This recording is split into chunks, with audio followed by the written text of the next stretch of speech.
શ્રી ગણેશાય નમઃ. શ્રી સરસ્વતય નમઃ. શ્રી ગુરુભ્યો નમઃ.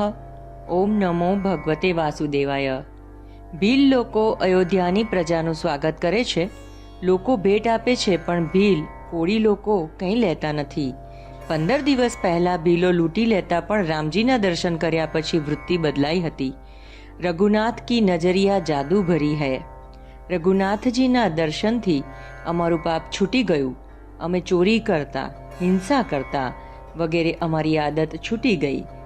રામના દર્શન કરતા ચિત્રકૂટના ભીલ કોળીઓનું જીવન સુધર્યું. છતાં આપણું જીવન ન સુધરે તો તેના જેવું પાપ બીજું કયું? રામજીના દર્શન કરતા સ્વભાવ સુધરે તેમાં આશ્ચર્ય નથી, પણ રામજીનું નામ લેતા પણ સ્વભાવ સુધરે છે. આ બાજુ પ્રજાજનો વ્યાકુળ છે. રામજી અયોધ્યા ના આવે ત્યાં સુધી કોઈને શાંતિ નથી. ભરત, શત્રુઘ્ન, તમે વનમાં રહો અને રામ, લક્ષ્મણ અને સીતાને અમે અયોધ્યા લઈ જઈશું. ભરત બોલ્યા, ગુરુજી, તમે મારા મનની વાત કહી. રામજી અયોધ્યા પધારે તો ગુરુજી 14 વર્ષ શું, આખી જિંદગી અમે વનમાં રહેવા તૈયાર છીએ. કાનન કરવું જન્મ ભરી બાસુ. કૌશલ્યાએ સાંભળ્યું, આમાં ફેર શું? ભરત અને રામ બંને મારા માટે સરખા છે. છેવટે વશિષ્ઠ બોલ્યા, લોકો મને બ્રહ્મનિષ્ઠ કહે છે, પણ આ ભરતને જોયા પછી મને થાય છે કે આ ભરતની નિષ્ઠા દિવ્ય છે. રામ, તમે ભરત સુખી થાય તેવો ઉપાય કરો. રામજીએ કહ્યું, કાંઈ સંકોચ ન રાખો. તું કહે તે પ્રમાણે કરવા હું તૈયાર છું. હું તને નારાજ નહીં કરું. ભરતજીને થયું, મોટા ભાઈએ મારા પાપ માફ કર્યા છે. કોઈ દિવસ મારું દિલ દુભાવ્યું નથી. ભરતજી કહે છે, હું આપનો સેવક છું. આપ આજ્ઞા કરો તે પ્રમાણે કરવા હું તૈયાર છું. રાજ્યાભિષેકની તૈયારી કરીને અમે આવ્યા છીએ. આપને રાજ્ય તિલક કરવામાં આવે. અયોધ્યા જઈ આપ સર્વને સનાત કરો. રામ, લક્ષ્મણ અયોધ્યા જાય તથા હું અને શત્રુઘ્ન વનવાસ ભોગવીશું. અથવા લક્ષ્મણ શત્રુઘ્નને અયોધ્યા મોકલો અને મને સેવાનો લાભ આપો, અથવા અમે ત્રણેય ભાઈઓ વનમાં રહીએ અને આપ સીતાજી સાથે અયોધ્યા જાઓ. તે જ સમયે જનક રાજાના દૂત આવ્યા. પ્રાતઃકાળમાં જનક રાજા ત્યાં આવ્યા. જનક મહારાજાનું સ્વાગત કરાયું. પુષ્કળ વાતો થઈ. સીતાનો તપસ્વીનો વેશ જોતા જનકનું હૃદય ભરાઈ આવ્યું. કૌશલ્યાએ કહ્યું, આ ભરતને સમજાવો. આ ભરત 14 વર્ષ કેવી રીતે જીવશે? રામ વિરહ તે સહન કરી શકશે નહીં. ભરતને સંતોષ થાય તેવું કરો. જનક રાજા કહે છે, હું બ્રહ્મજ્ઞાની છું, પણ ભરતના પ્રેમ આગળ મારી બુદ્ધિ કાંઈ કામ કરતી નથી. જનકે તો એટલું જ કહ્યું, બેટા, તે બંને કુળોનો ઉદ્ધાર કર્યો. પુત્રી, તે તો બંને કુળો પવિત્ર કર્યા. હું સીતાને મારી સાથે લઈ જઈશ.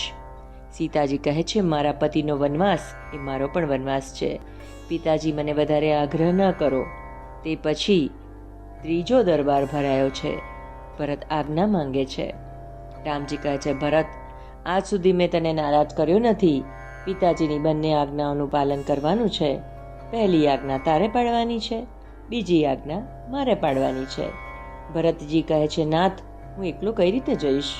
મને કઈ આલંબન આપો.